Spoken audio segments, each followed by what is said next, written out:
किताबें जो हैं ये समय के बीच में खड़े किए गए प्रकाश स्तंभ हैं जो दुनिया को रोशन करते हैं, जो दुनिया को रोशन करते हैं। आज जो हम विज्ञान की चीज़ें देखते हैं, मेरे हाथ में माइक, आपके हाथों में मोबाइल, ये विज्ञान की चीज़ें ज्ञान से आई है। अगर माइक बनाने वाला कहीं जंगल की तरफ चले जाता है और कहता ही मैं तो नाम रट रहा हूं, वहां नाम जप रहा हूं, ईश्वर ने कब कहा भी 24 घंटे मेरा नाम पुकार। घर की बेल भी कोई 4 बार बजा दे तो हमें गुस्सा आ जाता है भी 4 बार क्यों बजा दी, 1 बार बजा दी है, हम आ रहे हैं आराम कर। और ईश्वर को तो हम कहते हैं कि वो तो पल पल की खबर रखता है, तो उसकी बेल बजाने की जरूरत है? कभी भी नहीं। वो जो कण कण में व्यापक है, जो जर्रे जर्रे में है, उसकी घंटी बजा के, उसको घंटियाँ खड़का के, बेल बजा के, जकारे लगा के बताने की जरूरत नहीं है कि हम क्या कर रहे हैं। उसको तो जरूरत है कि हम उसकी बातों पे अमल कर रहे हैं कि नहीं कर रहे हैं। दूसरा जकारा भी इसके साथ जुड़ा हुआ कि जय वाल्मीकि कहो सदा सुखी रहो। मगर जय वाल्मीकि कहने से सुख थोड़ी आएगा। जय वाल्मीकि वो कहे जो उस परमात्मा में विश्वास रखे, जो उसमें विश्वास रखे। भारत की जय बोलता है जब हमारा सैनिक, तो अमेरिका का सैनिक बोल सकता है भारत की जय? क्योंकि उसका विश्वास अमेरिका में है, उसकी वफादारी अमेरिका के साथ है। पाकिस्तान का सिपाही क्यों बोलेगा कि जय भारत? उसका विश्वास वहां है। हम जब जय वाल्मीकि बोले तो जय वाल्मीकि बोलने से पहले तय हो जाए कि हमारा विश्वास उस परम पिता परमात्मा में है या नहीं है। जय वाल्मीकि कोई फैशन नहीं है। जय वाल्मीकि बोलने से पहले तय कर लो, फिर जीवन में चाहे अच्छा हो चाहे बुरा हो, चाहे हम ऊपर को जाएं चाहे नीचे को जाएं, चाहे मृत्यु को प्राप्त हो जाए, फिर विश्वास वैसे का वैसा ही बना रहना चाहिए। बड़े बड़े विज्ञान आगे बढ़ रहे हैं। मैं कल एक रिसर्च देख रहा था, ग्राफियन, नया शब्द है बिल्कुल, हर खोज को नया नाम दिया जाता है, ग्राफियन। अब मैं दोबारा भी देखूंगा उसे। और क्या चीज है? स्टील से 200 गुना मजबूत। स्टील कहते प्योर लोहे को, उस लोहे से 200 गुना मजबूत और प्लास्टिक से 200 गुना हल्का। अब हिसाब लगाओ कैसी चीज होगी। प्लास्टिक से, आपके कागज के अगर 10 हिस्से कर दिए जाए, बीच में से 10 टुकड़े नहीं, उसकी परतें, 10 परतें निकाल दी जाएं, शायद ग्राफियन उससे भी हल्का है। और इसलिए उसे 3D नहीं माना साइंस ने। पहली बार किसी चीज को साइंस ने 3D नहीं कहा। 3D का मतलब होता है कि लंबाई, चौड़ाई और मोटाई, उसे कहते 3D, 3 डायमेंशन। मगर ग्राफियन का चौड़ाई, मोटाई वाला निकल ही नहीं रहा कि मोटाई इसकी है कहां। और होगा ऐसा कि कोई अगर दुनिया की बेहतरीन रिवॉल्वर से, माउजर से 10 फुट की दूरी से, 20 फुट की दूरी से आपके ऊपर गोली चलाए और आपने ग्राफियन का एक कागज पकड़ा हुआ हो, तो गोली जो लगेगी ना, गोली पीतल पे चिथड़े हो जाएंगे, पीतल के, उसको पार नहीं कर पाएगी। और ये विज्ञान पहुंचा कैसे वहाँ? क्या वो वैज्ञानिकों ने किसी जंगल को चुना, किसी मंदिर को चुना, किसी गिरजे को, चर्च को, किसी मस्जिद को चुना? उन्होंने गुरुद्वारा भी नहीं चुना। उन्होंने चुना जो हमें नित्य में हुक्म आता है कि मधु का अर्थ सुरा है। सुरा नाम की दो, नाम का नशा तो रहे परमात्मा का। वो आप बैठे उठे चल रहे काम पे हैं, उस परमात्मा का नाम रहे सांस के साथ। कहते हैं सुरती शब्द को मेल कर, सुरती में ये शब्द जो सांस आ रही है और जा रही है, वो जो सांस आ रही है और जा रही है उसके साथ चले। आदे वाल्मीकाय नमो नमः, आदे वाल्मीकाय नमो नमः। हर निकलती हुई सांस के साथ भी, हर अंदर जाती हुई सांस के साथ भी। फिर वो वातावरण तैयार होता है, कायनात तैयार होती है उससे। मगर अगली लाइन क्या है उसकी? मधु का अर्थ सुरा है, सुरा नाम की दो। अगली लाइन क्या है? नाम नशा निश दिन रहे। अब असली हिदायत अब है, नाम नशा निश दिन रहे, काज जगत भी हो, कि जगत के काम नहीं रुक रहे। आपको मैं काम छोड़ के बैठा हूं, तुम्हारा नाम जप रहा हूं, ऊपर से फल गिरेगा, सेब आएगा, आम आएगा, सीधा मुंह पर आएगा तो खा लूंगा। मैं नाम जप रहा हूं, तेरा काम है आम मेरे मुंह में आना चाहिए। आ जाएगा, और आ भी जाए, मुंह की दिशा में भी आ जाए तो भी खा नहीं सकते। तो ईश्वर ने कहीं ये नहीं कहा कि मेरा नाम जपने से, बार बार नाक रगड़ने से तुम्हारा भला हो जाएगा। ये धर्म स्थान पता क्यों बने हैं? जिन विद्वानों ने कल्पना की होगी, अब तो इनके नाम अलग अलग हो गए ना, कोई गुरुद्वारा है, कोई मस्जिद है, मगर जब पहली कल्पना की होगी इंसान ने, वो इसलिए की थी कि इंसान के अंदर अच्छाइयाँ भी हैं, बुराइयाँ भी हैं। अच्छाइयाँ कभी कभी बुराइयाँ बन जाती हैं। मेरा प्यार बच्चों के प्रति ज़्यादा बढ़ जाए तो वो मोह हो जाएगा। ज़्यादा चीनी खा लो करे जहर हो जाती है। अच्छाइयाँ ही बुराइयाँ हो जाती हैं। फसल जब तैयार होती है तो किसान देख लेता कर अभी काट लो। अगर मैं उसको जाके कहूँ नहीं नहीं और पकने दो उसको, तो महीने भर गिरी हुई मिलेगी। अच्छाई बुराई में बदल जाती है। तो हमें ध्यान रखना होता है कि हमें जो ईश्वर ने चीज़ें दी हैं हम उसका इस्तेमाल कैसे करें। तो इंसान में जब प्रेम आता है तो ईर्ष्या भी आती है। फसल उगती है तो घास फूस भी आता है, उसे निकालना पड़ता है।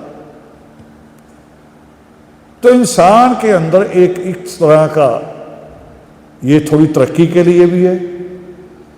एक बार हमारे मंच पे बच्चे बोले थे सेमिनार में, उन्होंने हमारे जो पहले के बच्चे जो आगे बढ़ गए उनका नाम लेके कहा कि हमें इनसे ईर्ष्या है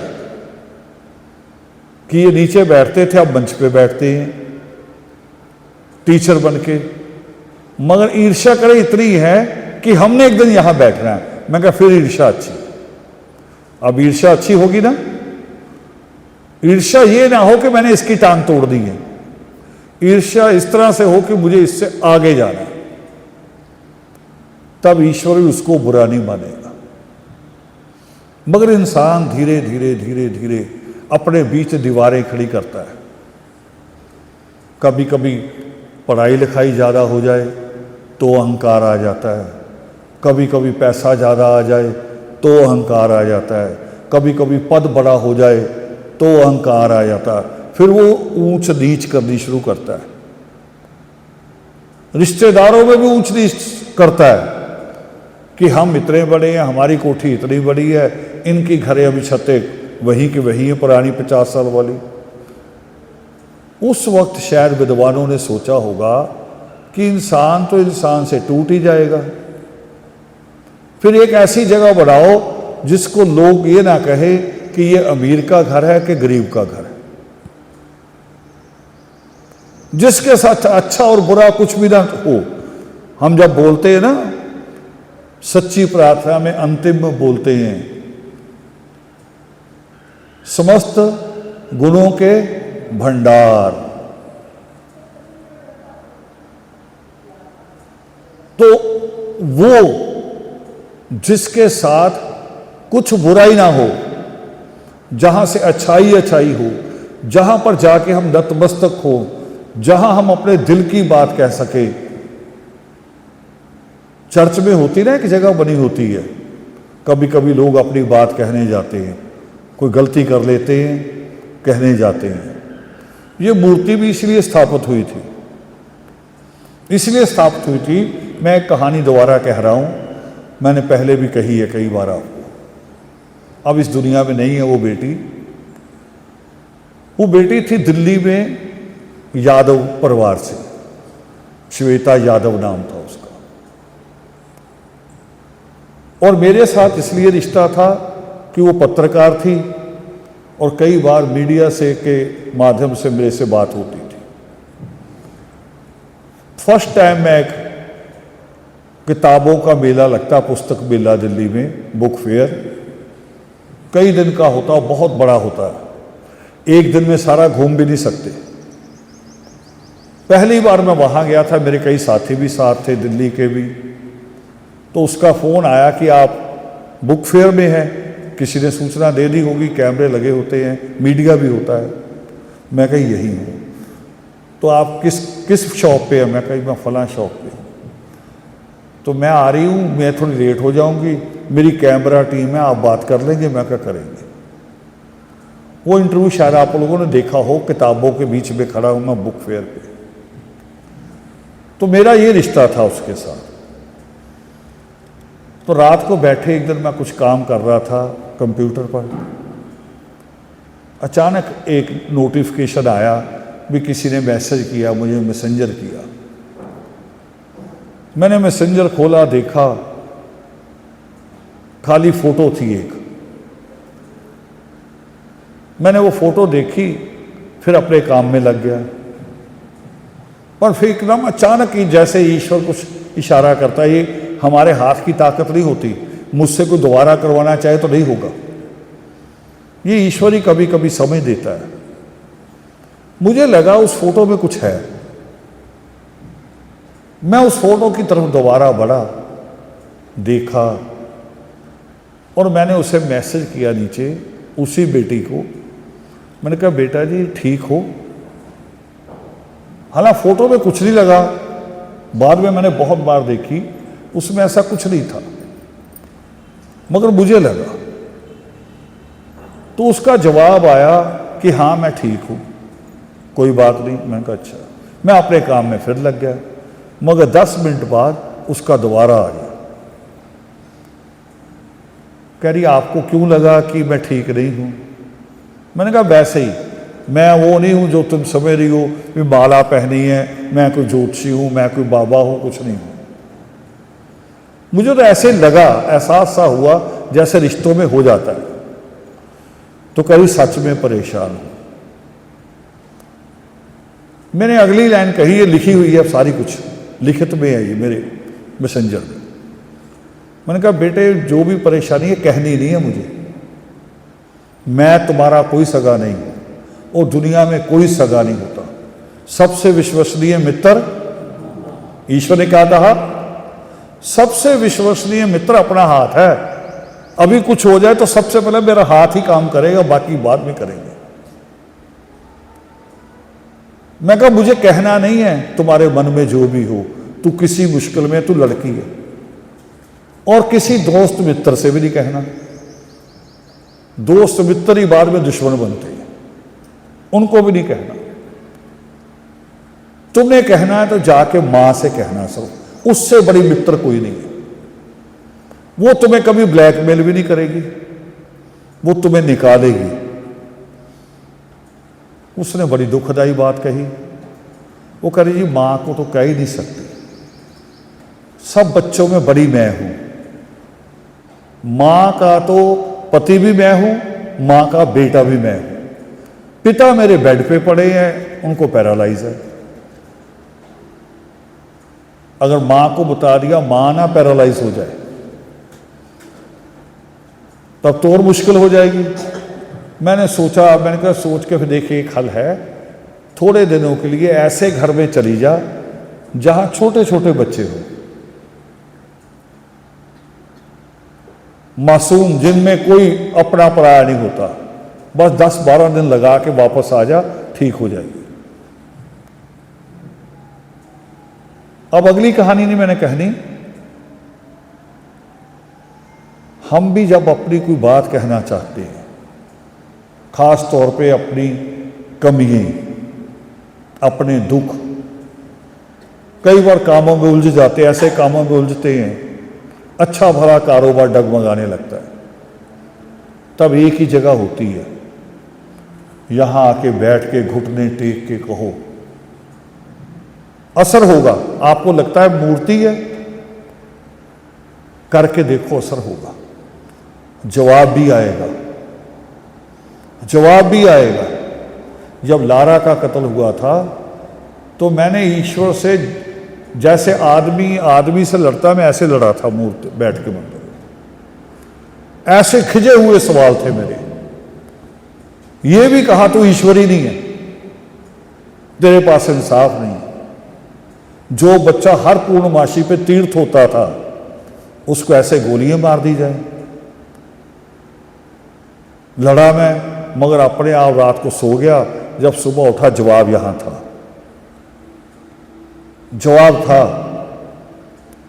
वो सुनता है।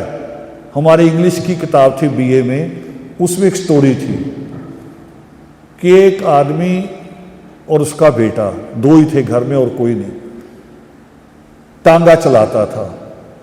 अचानक बच्चे की मृत्यु होगी। उस वक्त महामारियां फैला करती थी। दिन में लोग आए चले गए अफसोस करके। अब रात को वो अकेला। अभी उसने तो अपनी बात कही नहीं। वो घोड़े के पास गया, घोड़े के आगे खड़े होकर रोने लगा, अपनी बात कहने लगा।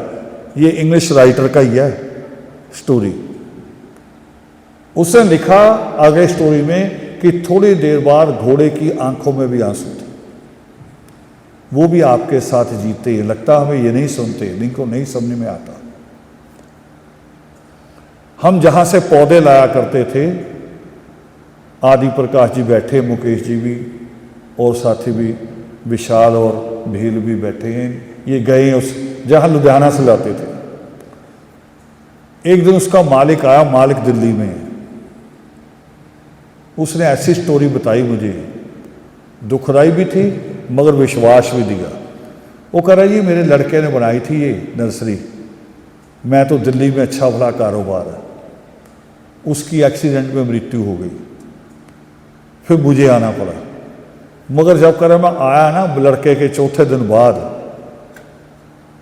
सारे फूल पत्ते गिरे हुए नजर आ रहे थे कि इनको भी अफसोस है। कह रहा मैं कभी ईश्वर को नहीं मानता था, मगर यहां आके देखा माली हैं, 20 लोग हैं वहां काम करने वाले, मगर फूल पत्ते ऐसे लग रहे थे कि मुरझाए हुए हैं, अफसोस में। और ये मैंने अपने जीवन में भी देखा। हम जब पढ़ा करते थे, गोल बाग है रख बाग के पीछे, उधर निकलता रास्ता टेलीफोन एक्सचेंज की तरफ, पाटनगर चौक वाला। हम पढ़ा करते थे, जब थक जाते थे तो घूमते फिरते थे, पौधों को ऐसे हाथ लगाते थे, पौधा खराब हो जाता था। और माली आके उसी पौधे को ऐसे मरोड़ के नीचे से घास निकालनी, कुछ नहीं होना। हमें खिंच चढ़नी भी, माली के करने से कुछ नहीं होता। हमने तो थोड़ा सा ही हाथ लगाया और साफ हाथ है।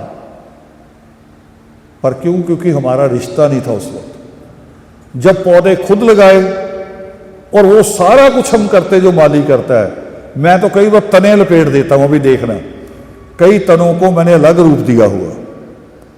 वो तब भी ठीक है कि रिश्ता जब जुड़ जाता है। तो यहां भी जब रिश्ता जुड़ जाता है, फिर हर बात कही जा सकती है। तब विद्वानों ने बनाया था कि ये ऐसी जगह होनी चाहिए जहाँ सारे बिना भेदभाव के, बिना अमीर गरीब के, बिना शरीके के, शरीक भी बना लेते असली रिश्तेदारियों में, बिना इन सारे भेदभाव के, जहां इकट्ठे बैठ के कहें कि हम उसके बच्चे ही हैं, सारे बराबर हैं। कहते ना कि संगत तुमरा रूप, इसलिए ये बने थे। मगर यहां भी हमने भेद बना लिए, ऊंच नीच बना ली। पहले इसके नामकरण किए और नामकरण करके फिर अपने अंदर की जातियां पैदा की। तो यहां हमने जब कहा, यहां भजनों में भी कहा गया शायद, कि जब वाल्मीकि उपवन मूर्ति स्थापित होनी थी, यो नीचे का आसन बनना था, हम 4 तीर्थों से लाए। उसके पीछे ये नहीं था कि वही तीर्थ महान है या वो तीर्थ महान है, उसके पीछे एक कारण और भी था, हम प्रांतवाद भी तोड़ रहे थे।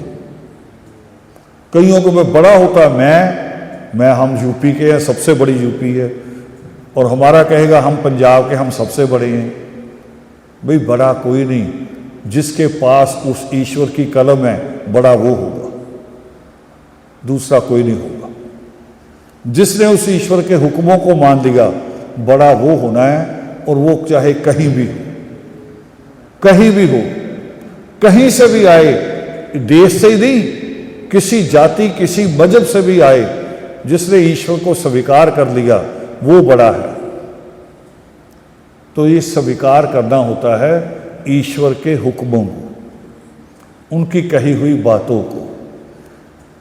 तो एक रिक्वेस्ट करनी है मैंने, वाल्मीकि उपवन पे अब भी मैं कई दिनों बाद आया हूं, पिछले कई प्रचेतावार खाली गए हैं हमारे। पाठ तो होता है, प्रकाश जी, कंचन जी, बकायदा सुबह शाम का पाठ कभी मिस नहीं होता, चाहे आंधी तूफान कुछ भी हो, लाइट हो ना हो, पाठ होता है। मगर आप लोगों का आना भी जरूरी है, और अभी आने वाले दिनों में हो सकता है जून के बाद मैं लंबे समय तक यहाँ ना आऊँ, क्योंकि कुछ काम रुके हुए हैं। जैसे अभी हम केवल नित्यनेम का पाठ करते हैं, योग शिष्ट का पाठ भी तो होना चाहिए ना, और नित्यनेम भी बहुत छोटा है हमारा, 20-22 मिनट में खत्म हो जाता है। नित्यनेम अभी अधूरा है, उसमें कई चीजें अभी नहीं हैं, उस पर भी काम होना है, योग शिष्ट के ऊपर भी काम होना है। तो मुझे उसके लिए चाहिए भी बिल्कुल एकदम, जैसे ये जो सोशल मीडिया भी है ना, मोबाइल भी, ये भी होना नहीं चाहिए। क्योंकि मैं तो जब पिछली किताबें भी लिखी कोरोना काल में, बच्चा भी कमरे में आ जाता था तो मेरी लाइन टूट जाती थी। आप पढ़ते होंगे, जो मेरे लिखने का स्टाइल है वो किताबों का स्टाइल नहीं है। मेरी लाइन कुछ अलग होगी, मेरी लाइन में है पीछे नहीं लगता, पहले ही लग जाता है। लिखित में, लोगों की किताबों में, कहने में, बात करने में आप पहले लगता है। मेरी लाइनों में कभी कभी आप लास्ट होता है, कभी कभी बीच होता है। उसको शैली कहते हैं, लिखने की एक तरीका होता है, अंदाज होता है। वो मेरी लाइन ही टूट जाती थी, बच्चा भी अंदर आ जाए। तो ये चाहिए होता है एक ऐसा।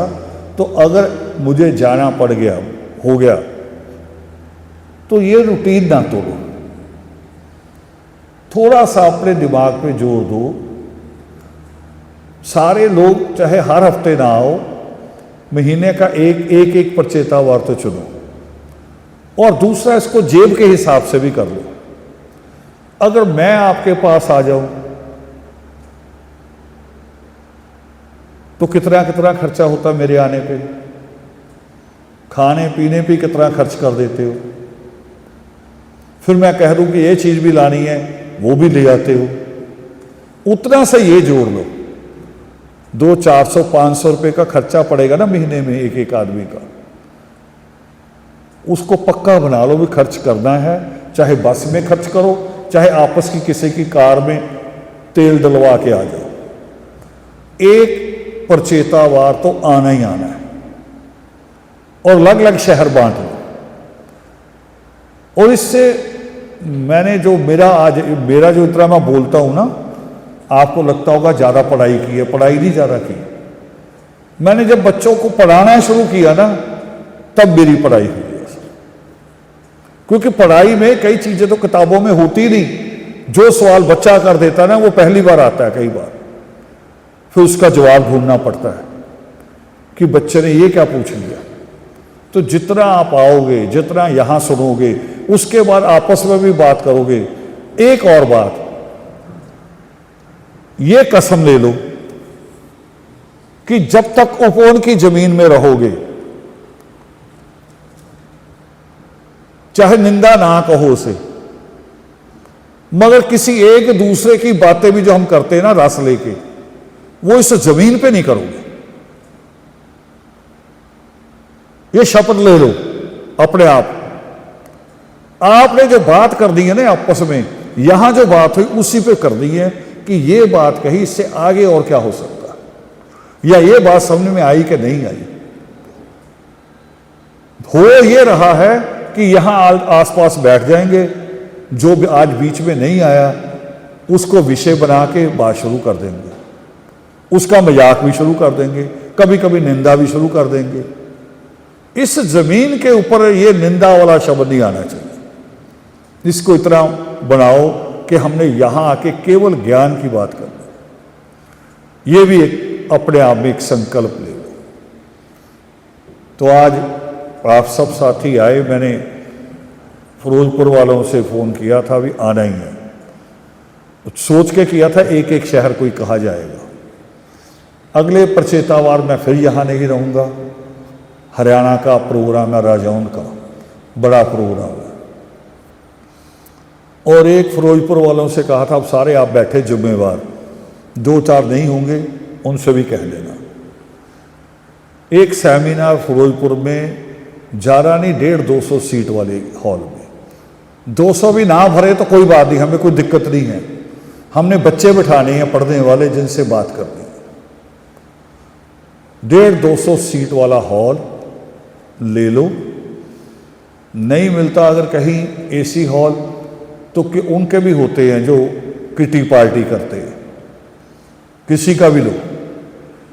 हॉल लेके, मेरे ऊपर मल्ला वाले के बच्चों का भी प्रेशर है, बखू के बच्चों का भी प्रेशर है, तो फिरोजपुर भी हो सकता है।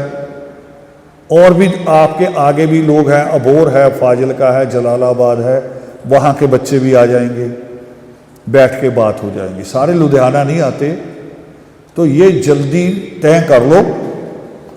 आनंदपुर साहब तो एक कॉलेज डेट मांग रहा है, 1 साल हो गया। मेरा जोर तो लगा, मेरी कौम पहले आगे बढ़े। वहाँ के कॉलेज के प्रिंसिपल का फ़ोन आता है कि जी वर्किंग डे देना, वो तो दे दो, संडे नहीं तो हम मांग रहे, हमने तो वर्किंग डे रख रहे हैं। तो मैं नहीं दे पा रहा। फिरोजपुर दिया करता था सारे कॉलेजों को टाइम में, अब नहीं दे सकता। मैं चाहता हूँ ज़्यादा टाइम आप लोगों के बीच में, मेरे बच्चों के बीच में लगे।